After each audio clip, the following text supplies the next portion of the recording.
Lalu ia membiarkan kita,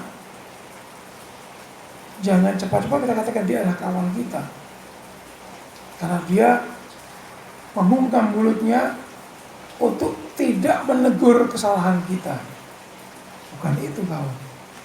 Bahwa aib yang kita lakukan tidak disebarkan ke orang lain, ya itu bagus. Tapi bahwa ketika kita melakukan tindakan yang buruk di depan kawan kita, lalu ia tahu itu adalah sebuah keburukan, ia mendiamkan keburukan tersebut, itu bukan kawan namanya. Seorang kawan itu ketika kita melakukan tindakan baik, ia mensupport.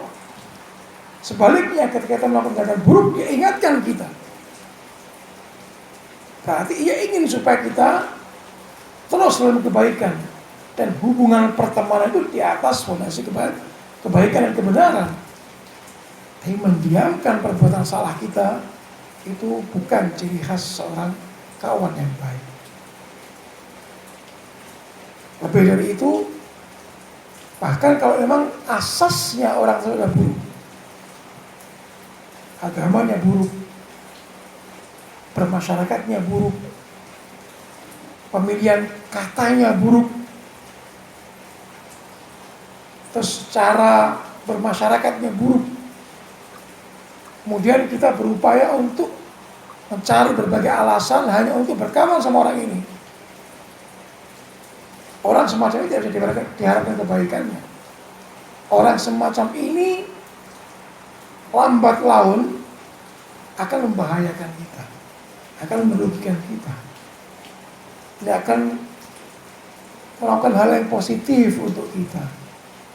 Apalagi kalau sekiranya kondisi kita, entah ekonomi kita, posisi kita di atas orang tersebut, maka ia akan terus mengakrabi kita selama posisi itu masih ada pada kita. Tapi ketika posisi itu berkurang sedikit saja dari kita, maka kawan itu yang kita anggap kawan tadi akan muncul keasliannya, dan itu pasti akan menyakitkan kita. Dia akan melakukan tindakan-tindakan yang bahkan di luar nalar kita. Dari orang yang memang perangainya buruk, asasnya buruk, jangan pernah diharap kebaikan di orang tersebut. Akan sangat aneh kalau ada orang semacam itu tiba-tiba dia bertaubat. Luar biasa. Pasti ada perjuangan yang tiada tara, yang kita tidak tahu bagaimana dia bisa kembali ke jalan yang benar.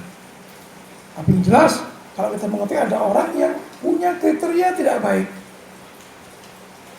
bisa tampak dari bagaimana ia beragama, bagaimana ia di tengah masyarakatnya, bagaimana ia bertutur kata dan sebagainya, itu bisa kita nilai.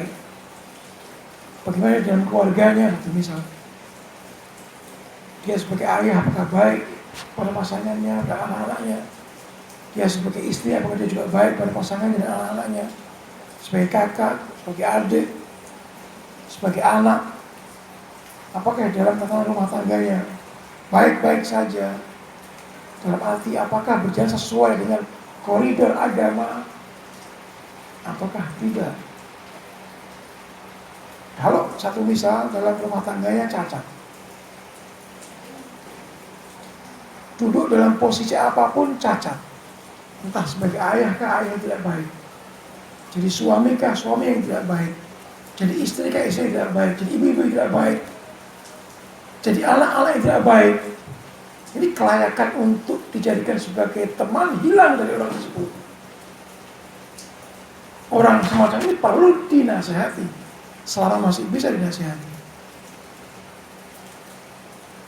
Tapi bahwa kita jadikan dia sebagai kawan kita, atau bahkan mungkin jadi tempat curhatan kita, salah kaprah ya. Ya, bibit kebaikannya tidak ada. Dalam arti dia selama ini sudah memantapkan pilihannya untuk tetap di atas jalan keburukan.